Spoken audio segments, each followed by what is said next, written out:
You caught yourself, right? So as you're coming in to C, you just needed to be up here a little bit more through that corner because he got a little bit low and then he went up, right? So why you just bring it proactively, especially when you put it long, and then when you get a little bit tired, you just get a little flat, right?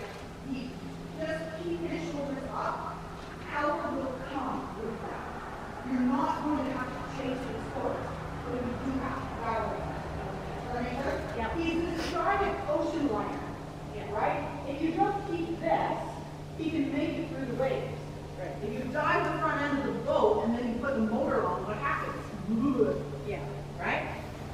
So it's this feeling that you are always fluffing and creating the connection in the front. That's where you kind of hit your corners and you can kind of go ding, ding, with your spur and he goes whoop, whoop, whoop. Right? Leave him alone. The boot stays there to say stay here. But it's only when you need that little tickle step that you can just turn your tone just a little bit and say hi.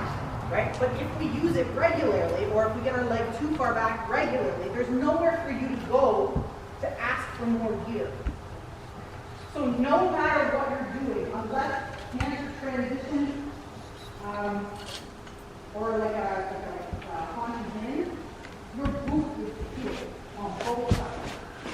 You do too much, right? You're kind of bending and then work it with wind from your horse. You work on a horse that's very long. Okay, so let's do a couple turn on the haunches just to end as the stepping stones over the prior stuff. Okay, so go 3/4 blade down to one side. Somewhere between E and K, you're going to do a turn on the haunches left and just show me where we're at. Okay, I don't care if it's hot or not. I don't think we'll work for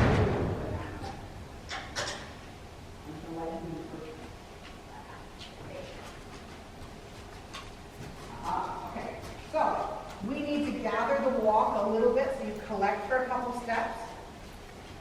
And then you're going to kind of stop motion your body. So you stop going this way with your chest and you're going to turn.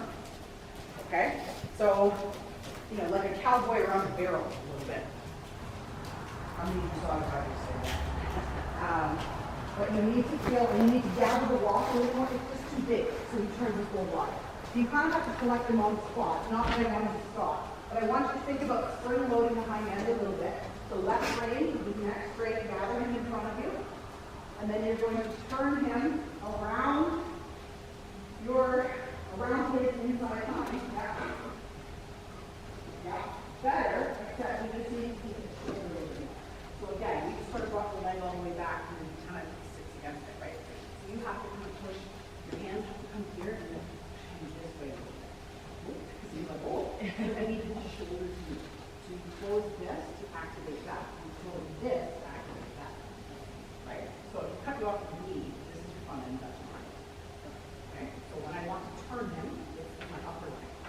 And then you're going to sit a little bit more inside the foot to bring a little bit of that. Okay. Let's just go, we'll walk to the other wall, and then you're going to do a turn on the haunch left, and then a turn on the haunch right.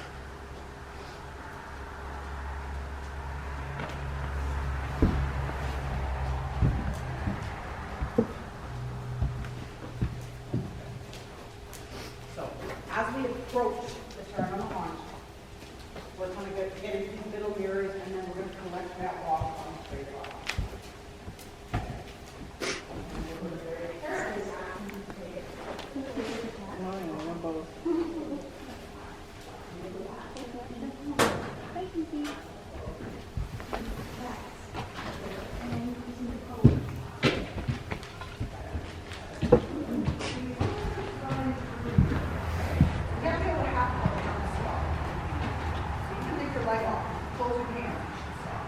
Right now, I don't think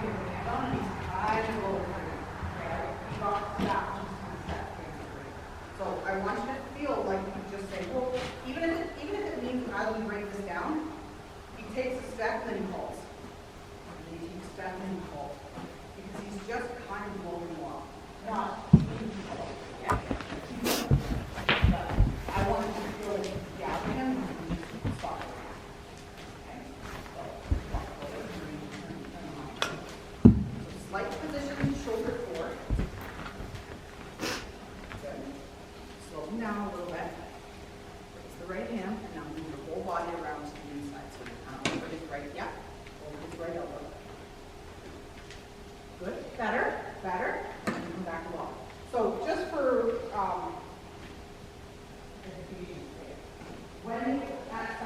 when you finish your launch, you will be off the wall. You're not expected to pass back to the wall and then go. You can travel forward. You should be on the second track when you're done.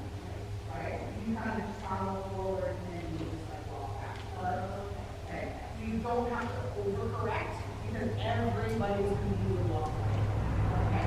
So at upper level, you're on the spot and you will end up on the right. Right? Second level is a small travel circle, right? Where it goes in and over and in and over and in and over, and now here, not there. So just go straight. And then I just walk straight back to the wall. So now some of the tests is like you do one and then you go to the other. Yeah. So like kind of just diagonal straight walk back to the wall. Like where you're half past. Okay? That was always one of the things I usually go for. And not touching the wall. Oh, yeah, I thought you were. Oh. Right? Good. Okay, so we do it again on this other long side.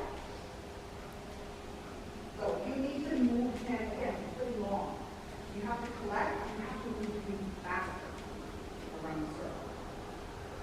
Again, you're so kind to you in your contact, but your circle's just too big. There is a circle of travel, but not that much. Okay? So you think shoulder in consciousness, shoulder in consciousness, shoulder in consciousness.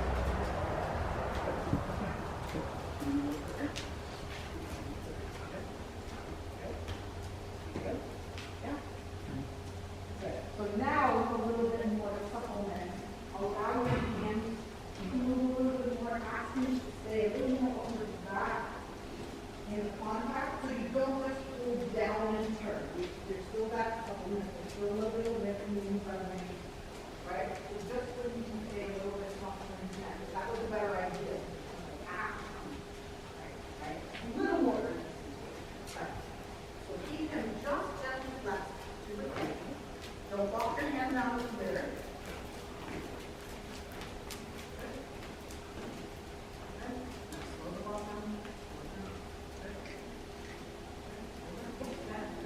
There. Now it's a little tighter, yeah? Yeah. Not perfect, but you want to hold like this. Yeah. Much better. Right? That's where it's starting to go. One more time the other way. It's just, and it's hard. You have to understand, you have to understand. I have to suffer, I have to follow, but I also have to direct. I know, my brain's been. Yeah, I know, and it's hard because it's like, how much do I shut him down? If I pull too much and stop, like, these are difficult movements. So I want you to think about it being smooth, but purposeful. I'm going to turn the horse. Okay, so put your hand up, put your hand soft, and move his neck around your left knee. Turn, turn, turn, turn. Turn a little bit bigger. He's kind of weaker this way, but you're a strong hand on the outside, so he kind of braces against you a little bit. You really try to find your leg gets tighter. So you have to allow forward. You can keep your elbow closed on the right. You don't give it away. You don't give it away. You're outside right away. So you're going to go forward and move the hand. You just move the stuff together. So I'm like, we're going to do one more there, and then one more there. This is better. Again, it's hard to allow.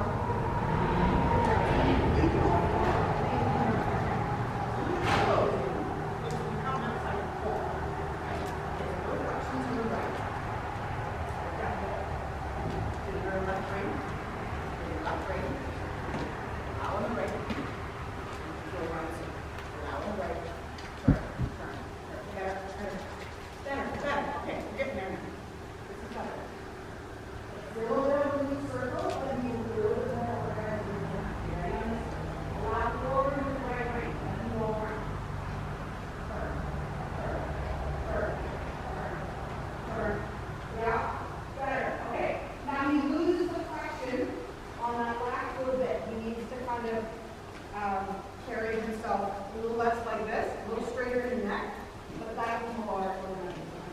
When you allow the right rein, the left leg. When we hold the outside rein tight, and then then ask him to bend around here, he can't, right? Because this only allows the head to go here. How do we get in here? Right? So this has to come forward. You don't drop it, you don't lose it, right? But you have to allow this giant shoulder to stand in front of you. So you have to go this way, right? Again, when I wrote the rhinoceros on the horse, that was a big thing. I wanted to kind of from the top. But then the shoulder can come through, right? So like you're doing, you picture a canvas here, right? That outside shoulder is traveling, right? You can't if it's, if my hand is here, you can't get around. You move these, you move this, right? So allow him to jump, but your seat turns so that he doesn't go that way, he goes this way. Right? That's why I say mentally, why do you turn? Right? Because if we don't turn, if we just kind of go like this, then you're riding your shoulder anyway. Following down the wall. But your hips go, go turn. Right? Allow that to happen. It's hard when you have something. Yeah. That's the one for that. So, good one. Good boy. I can't see what I love it. Maybe that's what it's telling you. Give it a little while. So, this period is a little bit more organized than here. Not stronger, whatever. Again, you just have to close the gap.